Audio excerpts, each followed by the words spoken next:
Welcome to this second instalment of action from Warden Law here in Sunderland for round 2 of the Ultimate Karting Championship. In this programme, we'll be bringing you the remaining 3 super finals featuring cadets, juniors and seniors. And in our opening race, the young drivers at the wheels of these karts are from just 8 years of age.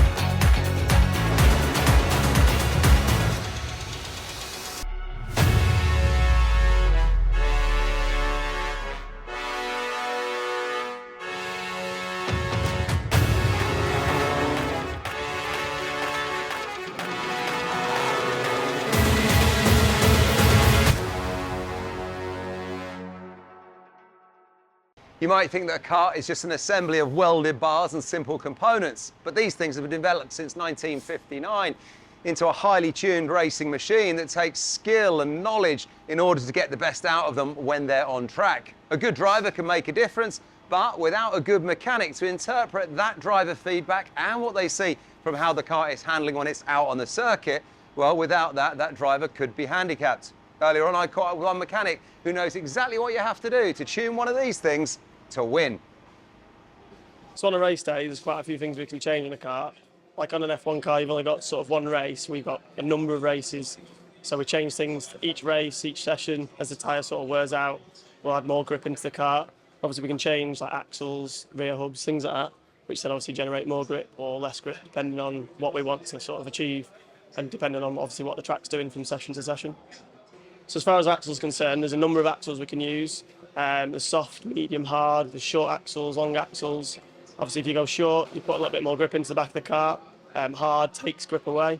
Obviously if you put grip in the back of the cart, sometimes you have to change the front because you're then making the front tyres work too hard because the back is then pushing the front of the cart on. So you've got a number of things to sort of think about depending on what you do to the cart. One is the torsion bars. We have flat bars, round bars, different thicknesses of round bar, which all alter the way the cart handles. We have caster and camber, so as you've seen on the F1 car, the front of the wheels are like this, which is the camber. We can do the same on the karts. Then you have caster, which is front to back, depending again what we want to do. If you put more caster in the kart, that will again generate more grip, but then you're using more of the tyre. So again, you've got to sort of balance what you want to do front to back. We also can do the ride height on the front, so we can make the ride height higher or lower to again generate more grip or less grip. So we get a lot of information from the data system that we run. The driver can see that when he's going around the track. That gives him lap times, engine temperature, whether he's up or down on that lap, on that split. And then when we come in, we download it, and then we can have a look at, say, the corner speed in the middle of the corner, where he's braking, whether he's coming off the brake too early or he's braking too early.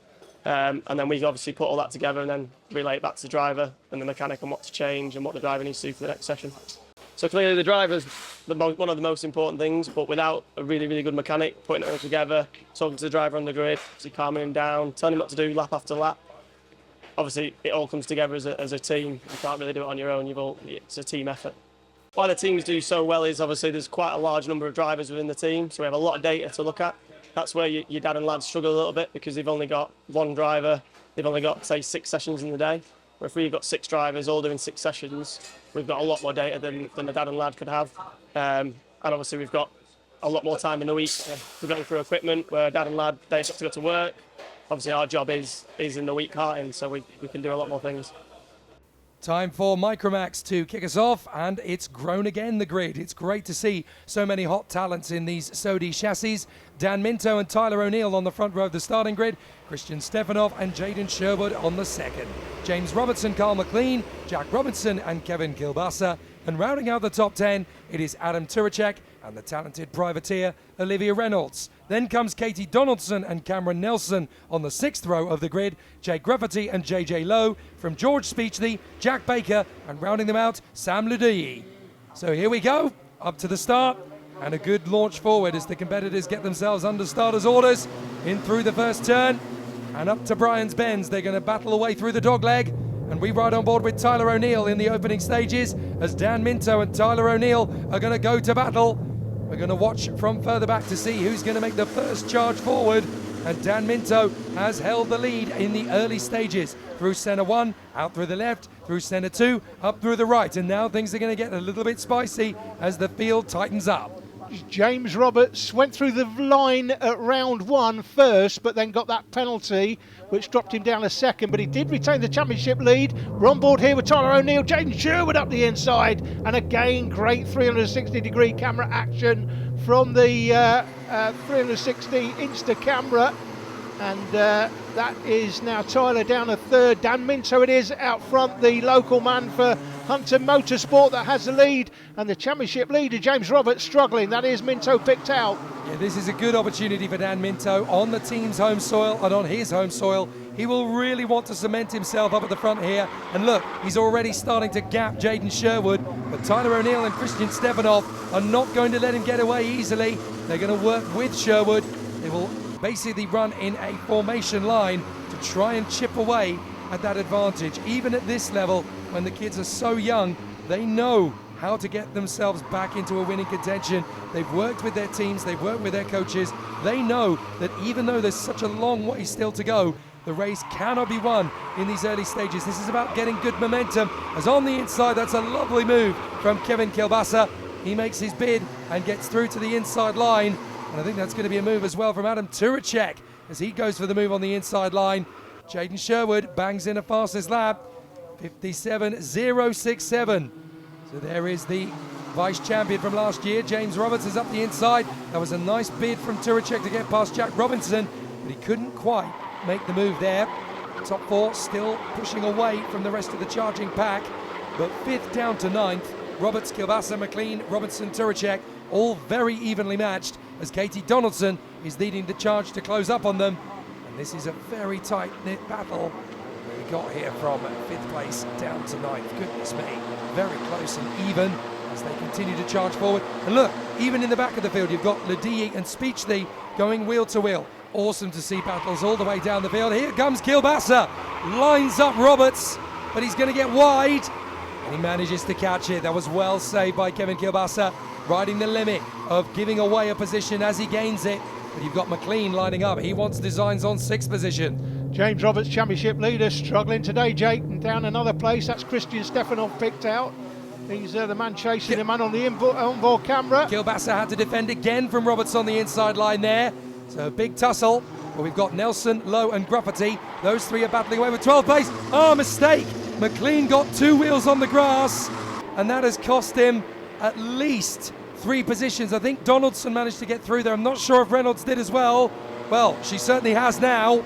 Up on the inside, and you've got to feel for Carl McLean there. So easy to run deep up at the dog leg. You carry a lot of speed through that right-hander, and I'm afraid Carl McLean now falls in behind the Argenti Motorsport machine of Olivia Reynolds, and that now puts him in 11th position. He's got a lot of work to make up again. There is the 7, that's Jake Gruffety, trying to hunt down Cameron Nelson. Great racing everywhere you look in this field, and it's growing in stature now. You look at how fast Minto and Sherwood have managed to pull clear of Tyler O'Neill and Christian Stefanov. They've suddenly just dropped them. They have plummeted like a stone to 2.6 seconds back, and now this is a 2-man brawl essentially for 3rd position. Minto's got a second on Sherwood. With about 6 minutes to go, Minto could run away and hide here. This could be Tyler O'Neill leading the championship the way things stand. Just trying to mentally calculate the points, but Daniel Minto doing himself a lot of favours here, Jake. I know he was the driver you picked out at the beginning of the season, before the season got underway, as we have a look at the battle for 5th. He was the driver you picked out as a potential champion this season, and didn't have the best of rounds at round 1, but having a great day this afternoon on home turf, of course. That always counts. You've got to make these opportunities, these advantages come to you. Check out this brilliant battle. Kilbasa and Roberts have been swapping positions like Billy over the last couple of laps, but now Roberts has got to try and keep Robertson behind him. No chance! Oh my goodness! What a duel between those two. Absolutely leaning on the limit. Neither of them prepared to give best. Roberts had the line on the outside. Robertson had it nice and neat on the inside, and neither one of them was going to yield. That was incredible between the two. And Roberts here trying to hold on to the position. He's losing time on the driver in front of him, defending the position, and he's trying to defend his championship lead effectively, but I don't think he's going to do that. He won't be going out of this round as a championship leader, that's for sure. But what a great battle this is. Kielbasa seems to have lost some positions, so he's now behind Roberts and Robinson as they continue their duel for 5th position. Race battle continues on in earnest.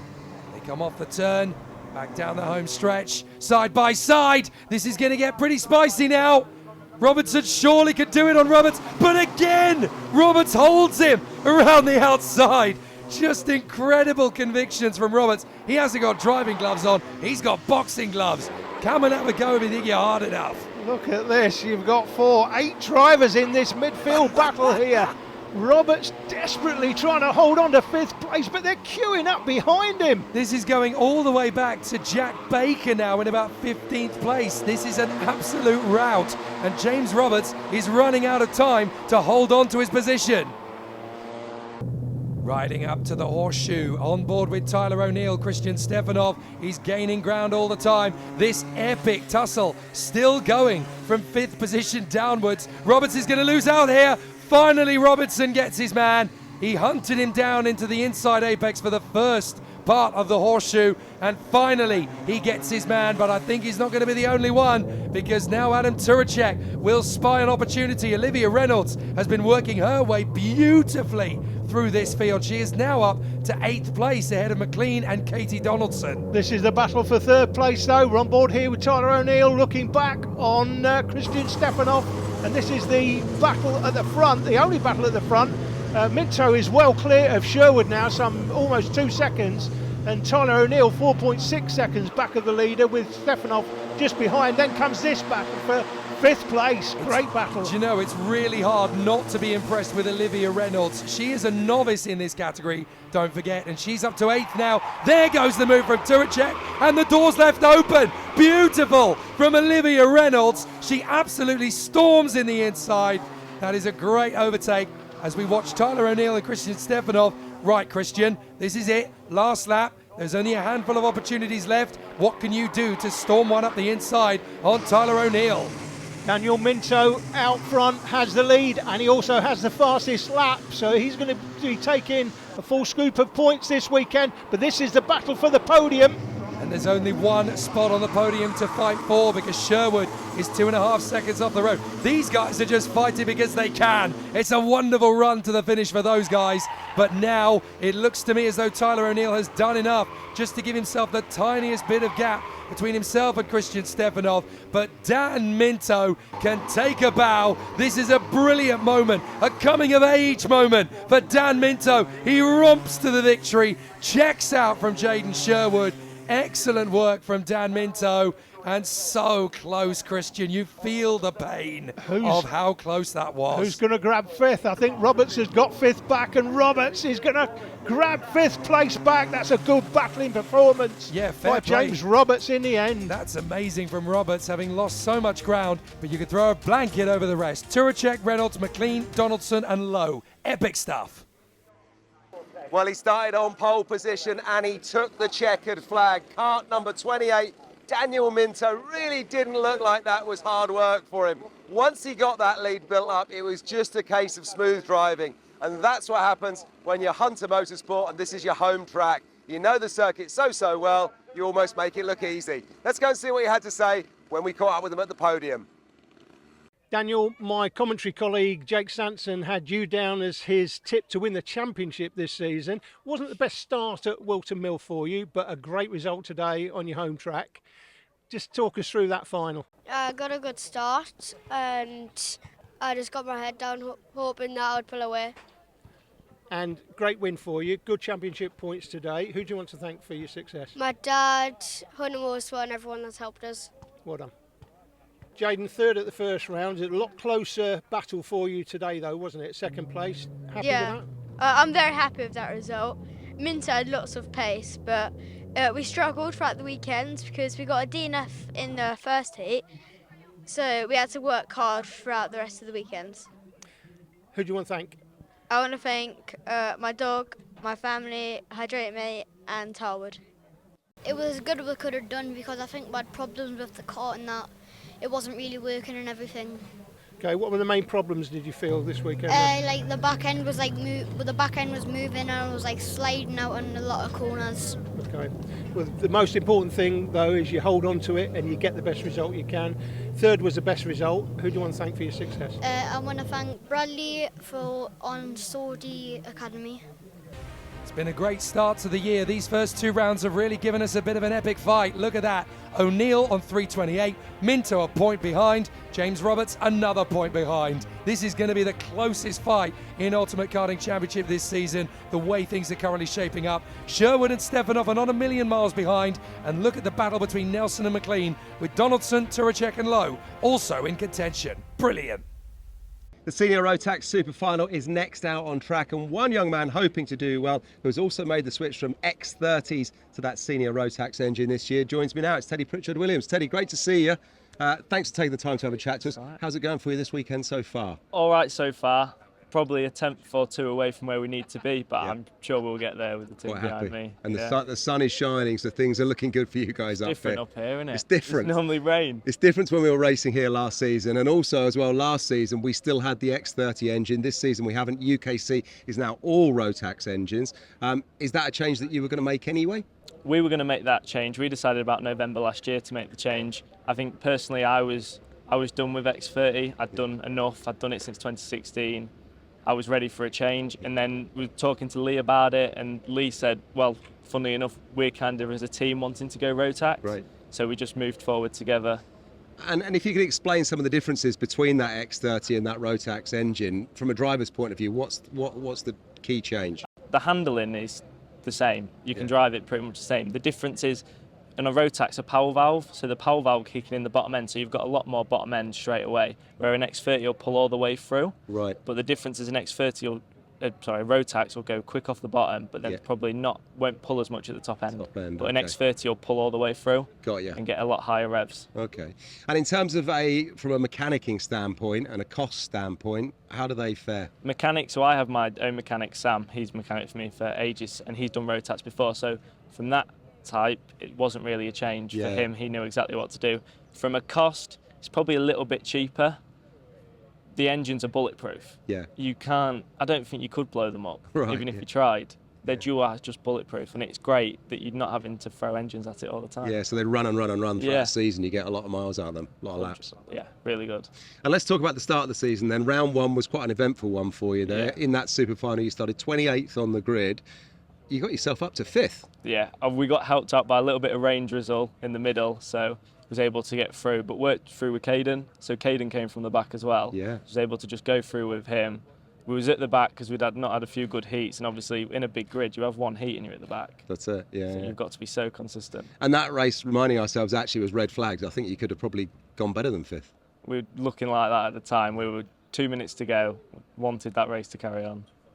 That's karting. Looking ahead to this weekend, then I've just said that the weather is shining. Hopefully sun is shining on your performance. How are you getting on out on the track? So we've just had the first heat then, 19th to 10th, which we're quite happy with. This track is actually quite hard to overtake. Yeah. On. It's so flowing, you're not really stopping that much, so it is hard to overtake. So just 3 solid heats and then see how we get on in the final. Yeah, it's a fantastic circuit. The setup here at Karting North East really is something, isn't it? Yeah, absolutely love it. So my mechanic actually works here. Right. So he said, and I like the track. It's it's probably the most physical track I've driven. So I'm a bit puffing a little bit.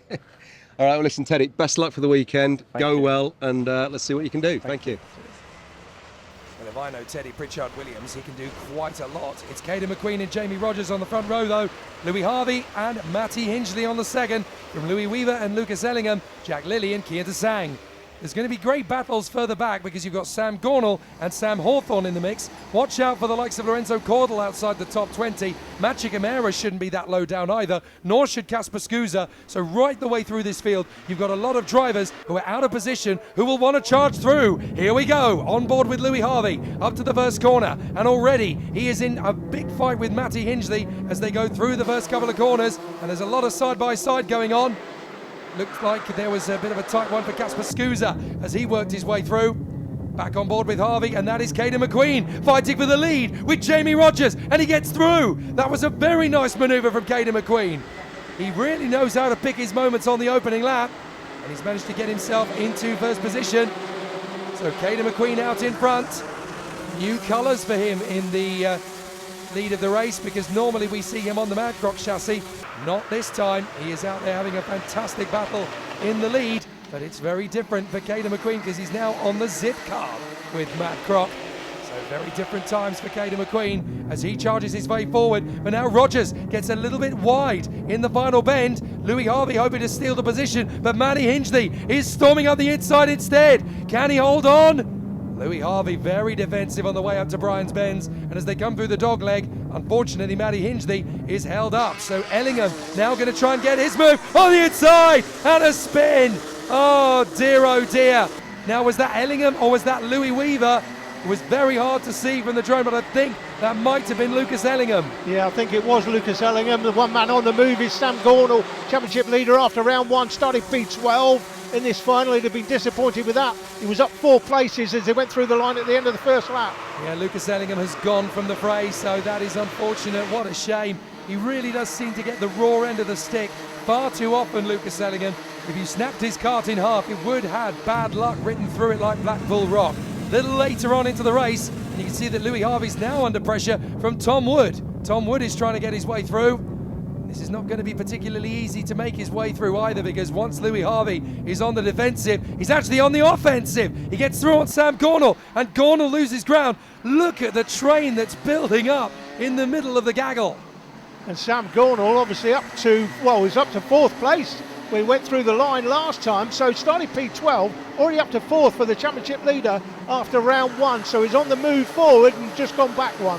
Well, look at the lead that has been built up by Caden McQueen. He's gone. He's absolutely ancient history for the rest of these guys. He's romping it out in the lead, but Rogers is under severe pressure here from Louis Weaver, and then the chasing pack behind. Gornall has lost quite a bit of ground now. That looks to me like he's down to about, what is it, 8th? It is indeed, because Watts is ahead, then Harvey, Wood and Tassang. They've all got through. Pritchard Williams is now the next one to try and get past him. And then you've got Rippin, Hingley, a little bit of a gap back to Hawthorne and Caudle. But Brandon Klein, Nagelvolt and Tristan Rennie are lining up with Jack Lilly. This is such a plethora of talent. Look at it. You've got 10 of them in a line, all wanting second place. Absolutely astonishing. Watts is going to squeeze in. That is the narrowest gap in history to get through on Louis Weaver, and he stuck it in.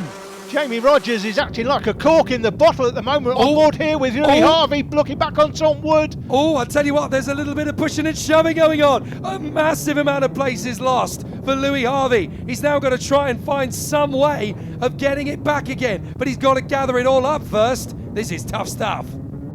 A very tough lap the last time around for Louis Harvey. That's Charlie Rippin in front of him. He lost a grand total of 6 places in the space of 2 bends, but as he gets squeezed there in the side-by-side with Jamie Rogers, now he's going to fight to stay in front of Harvey. Harvey gets him, and now he's got to try and keep a wide enough trajectory to stop Brandon Klein Nagelvoort getting through. Too late. Klein Nagelvoort found the gap up the way to the back straight. Brilliantly timed. Now Harvey's going to try and make the move on the inside to get the place as he gets on the inside line, makes his move on Lorenzo Caudle, and that picks up another place. But look, they're still squeezing each other as they battle for position. This is absolutely raw, rough and ruthless.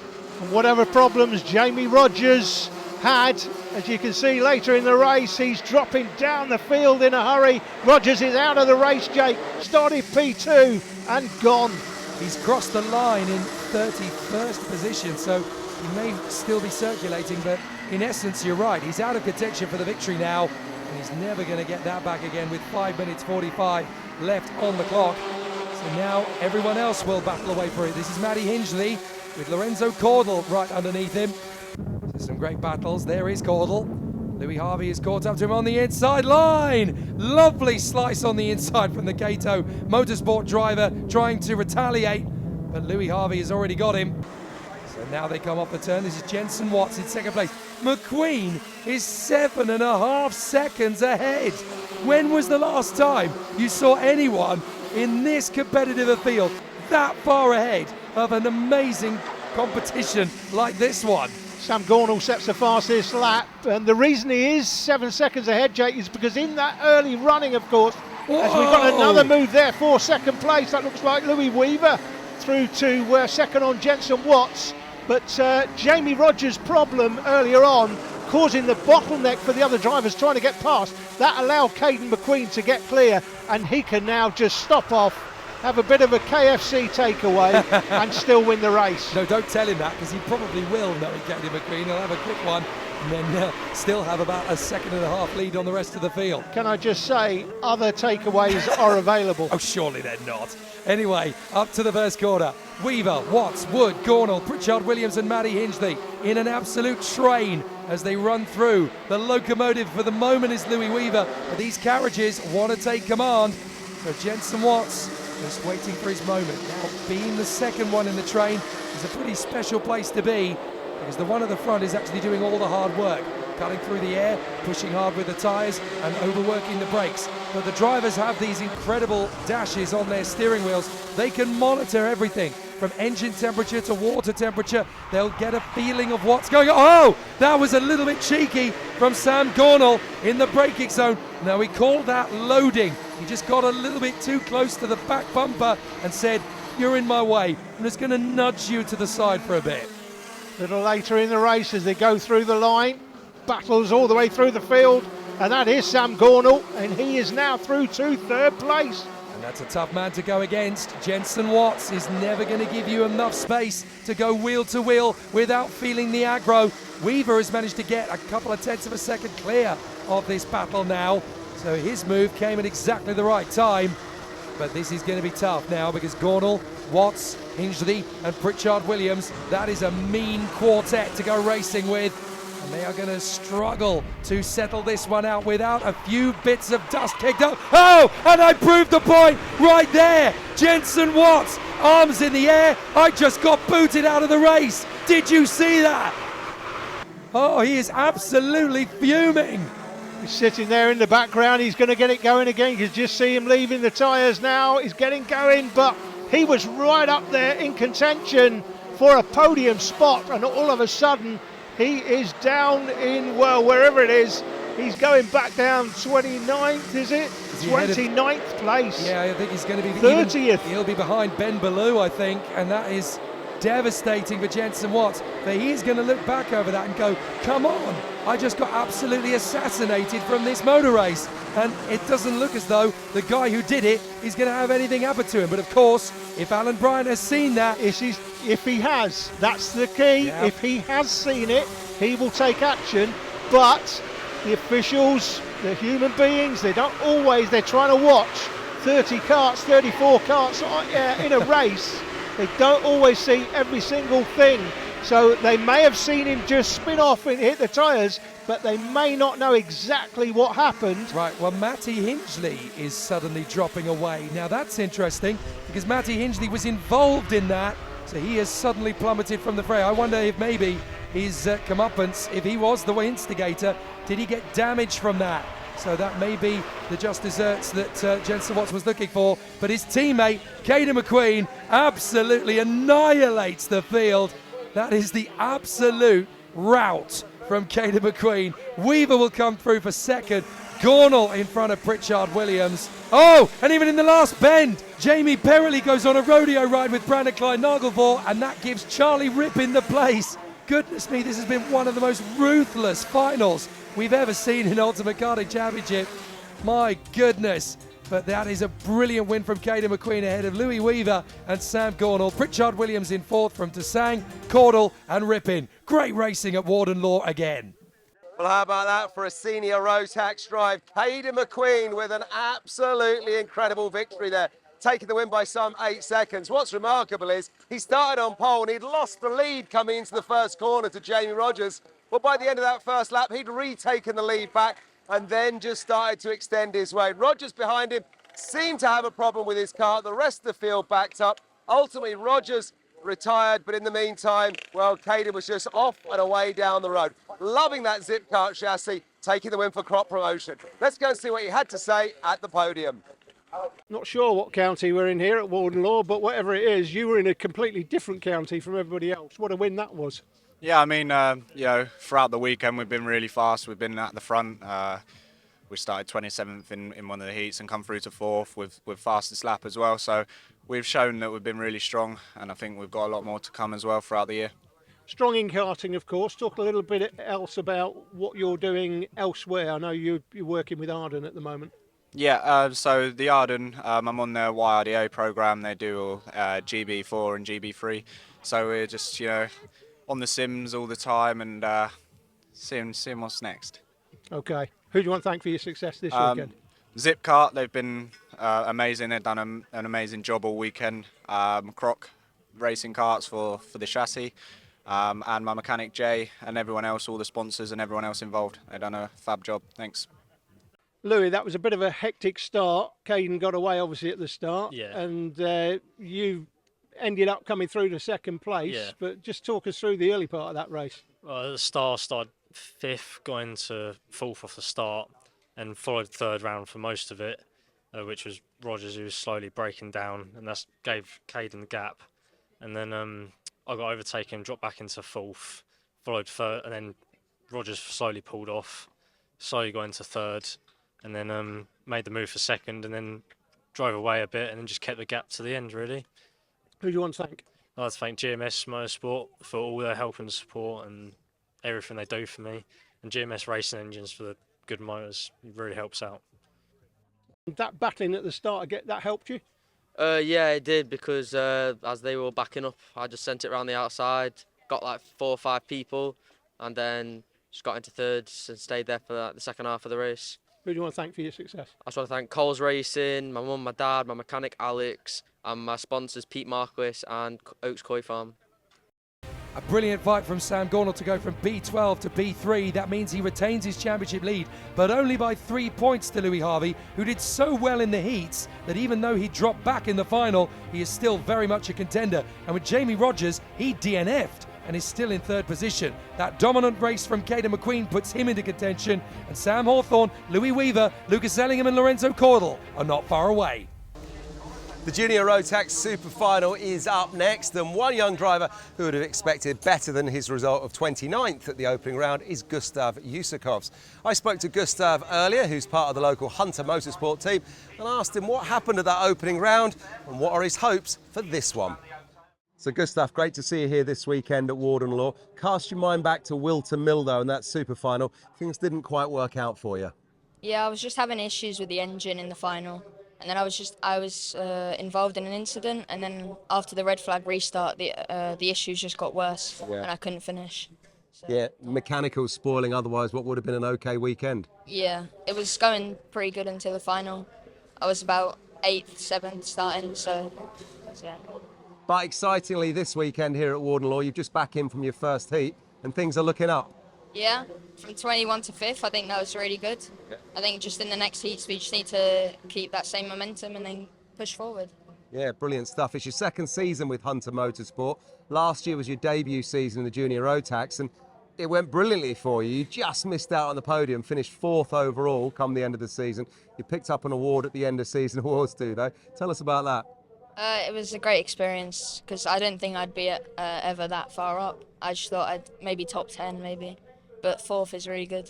I think that was great. It was better than really good, sir. What are your hopes then for this weekend? You're back with Hunter Motorsport. It's now your second season in Junior Rotax. What are you looking to do this year? Definitely want to get higher up, and we're probably going for a top 5, top 3 finish today. Yeah. So I think it'll be good. Give us a word about the circuit here at Warden Law. You've obviously just done well in your first heat, from 21st all the way up to 5th, I think you said. What's the key to doing well around the track here?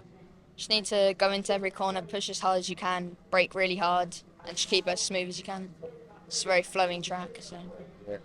And who have you got supporting you this weekend? The usual crew? Yeah, my family, the whole team, and just my grandparents back in Latvia and all them. I know your grandparents watch all the time, don't they? They're watching, following you on your social media, following the results. They're a big part of your fan base? Yeah, they're a big fan. They're always watching everything. Well, Gustav, best of luck for the weekend. I wish you well. Thank you. Well, after retiring at Wilton Mill, he's back to his best here at Warden Law. He's alongside Ethan Simmons on the front row, Ted Bradbury and Gabriel Stilt, then Ewan Charman and Lewis Bird, Charlie Hart and Angus Scrivener from Pearson Bullock Carter and Ollie Stevens. Watch out for Alfie Briggs and Archie Clark. They're going to be fighting through with Addy Kulkarni and Gabe Fairbrother. Watch out for Gracie Mitchell as well. She's been making massive progress. We've also got the likes of Leo Purchase and Reza Sivaruthan, who's making steady progress. He's alongside Stephen Duncan on the field, right the way down to the likes of Harry Maynard, Finn Smith, Ben Cook and Jay Smith. Lots of great talent in this field. Ready? Let's do it. Up to the first corner and a cracking start as the drivers get away. Ethan Simmons is going to try and hold this from Uzakov as they go through. Helmet cam as we go wheel-to-wheel battles. Right in behind Gabriel Still. This is how much adrenaline is pumping through the drivers' veins as they race for position. On board with Alfie Briggs. As they battle for two karts going off. And that means that now Alfie Briggs has made up a couple of positions and he tucks up in front of Gabe Fairbrother, dicing his way through centre two. That little bit of footage there is exactly what the 360-degree camera was designed for. It really gives you that brutal feeling of intensity. A little bit of a run wide from the race leader Simmons. And Bradbury almost gets through. Stilp on the curb into the second position. Lovely bid from Gabriel Stilp. Dances on the inside apex, moves into second place, and now we really have got game on at Warden Law. Simmons your leader, still there Bradbury on the inside, and now it looks like Fairbrother's going to go for the move on Briggs. Brilliant stuff. The battle continues here at Warden Law. Alfie Briggs is battling with Archie Clark. Pearson Bullock Carter is going to storm up the inside, and that's opened the floodgates. Reese Lomax got through. Gracie Mitchell tried to follow. We ride with the Charmander as we watch the battle for the lead intensify. 4 drivers going for it. There's been an incident elsewhere. Kev's got it. Kev. So the coming together that happened right under where I'm sat here at the end of the front straightaway going into turn 1 was a coming together between Kart 69 Cruz Speakman, Kart 78 Reza Siwaruthin. Siwaruthin stayed on the track, but 69 Speakman unfortunately has gone out. It really is all going off at this top end of the track. Well, the cameras didn't pick it up, but the serial detective around the course is on the case. Thanks, Kev. Now we get the move on Gracie Mitchell. So Alfie Briggs gets through. Stilp has managed to get his way through to the lead.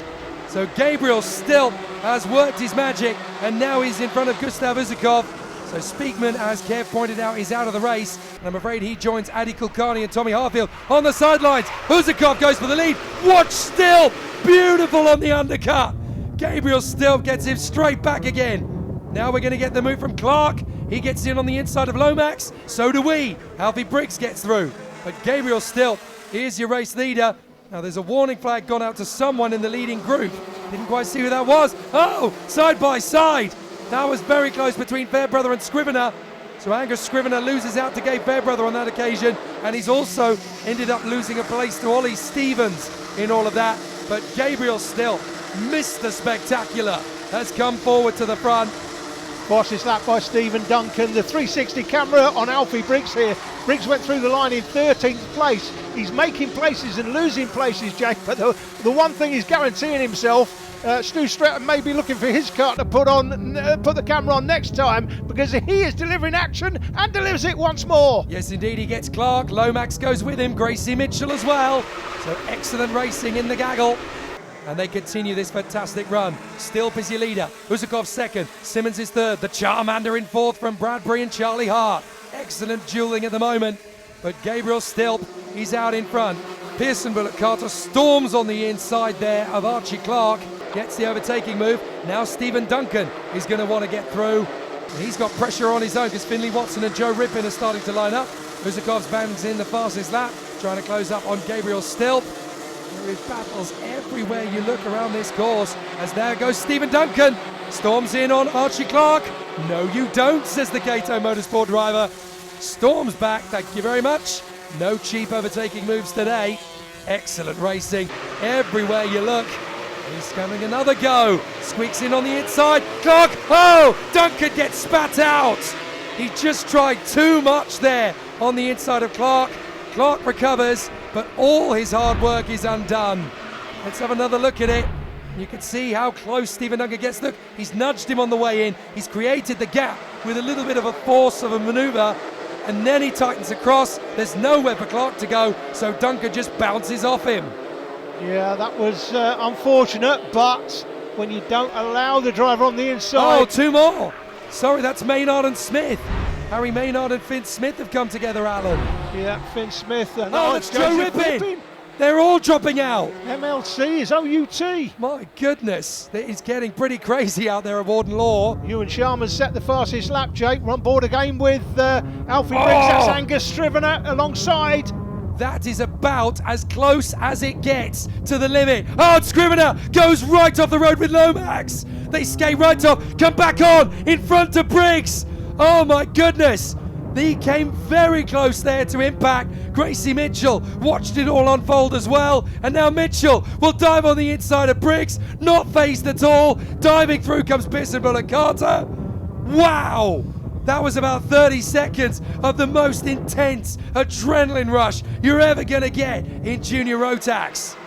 That is what 360-degree cameras were brought into karting for, to bring us that sort of action. A bit further on, and Uzakov has been squeezed there. He's lost a heck of a lot of positions, and now he's got to try and fight it back. Stilp is going to have pressure from Simmons and Hart all the way to the death here, as side by side. That's a position lost, I'm afraid, for the Charmander. Bradbury gets through, so very close battling. Bradbury's going to hold on to the place for a little bit longer, as the Charmander, Ewan Charman, will have another crack at it. Those two are dueling for sixth position, Bradbury and Charman. And here comes Gabriel Stilp, Mr. Spectacular himself, the showman. He's going to try and hang on in front of Simmons and Hart. I've said it before, and I will say it again. Gabriel Stilp is to karting what Gilles Villeneuve always was to Formula One. He is the most spectacular, dynamic, ruthless racing driver you're ever going to see in British karting. He will always put on a show as we watch Finley Watson try and deal with Alfie Briggs. If he gets the right sort of support, Jake, in future years, he'll certainly be going on to do some other formulas, and no doubt about it, again the 360 camera brings us the action. Fantastic stuff. Watson on board. Squeezes in. That was the tightest gap in history. Manages to get the overtaking move on Alfie Briggs. And now, can Gabriel Stilp hang on? They're going to have 2 laps to go as they come through, because as you can see on the timing screen, there is only going to be 11 seconds when they cross the line. So this is going to be the penultimate lap. Charlie Hart has now come in a second, ahead of Fairbrother and Simmons. So they've managed to squeeze Simmons down to P4. Less than a second, Jake, when they went through the line between the Briggs, top 4. Briggs is slowing down. Oh, all of Alfie Briggs' hard work has come to nothing. Oh, unbelievable. Unbelievable. Poor Alfie Briggs. What action he's brought us, Jake, when he's had the onboard camera on. Fantastic. He is one of the best drivers you're ever going to see in Junior Rotax as well. He gives as good as he gets, does Alfie Briggs, and he does not deserve to be parked up on the sidelines. It's so unfortunate. He'll be back strong in the next one, don't you worry.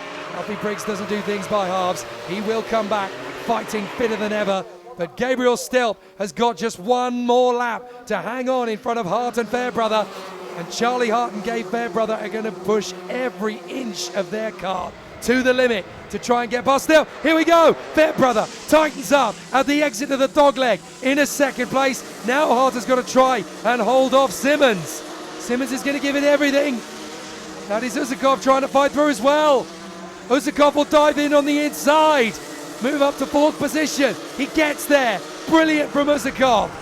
But Stilp has only got a handful of corners to keep in front of Gabe Fairbrother. He goes deep. The back end tucks out.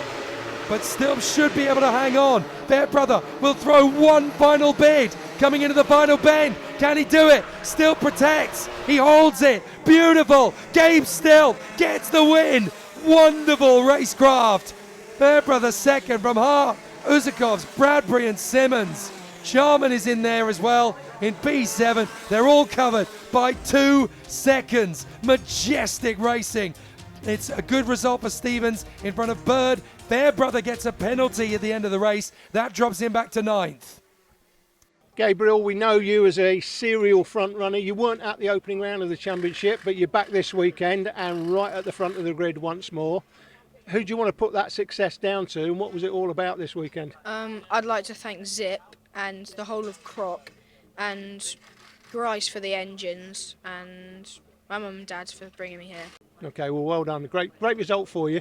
Are you going to continue with the championship for the rest of the Well, season? I or don't you got know other because commitments? I have quite a lot of championships to do, so I don't know if I'll be doing. I'll be doing more rounds, but I don't know if I'll do the rest of it.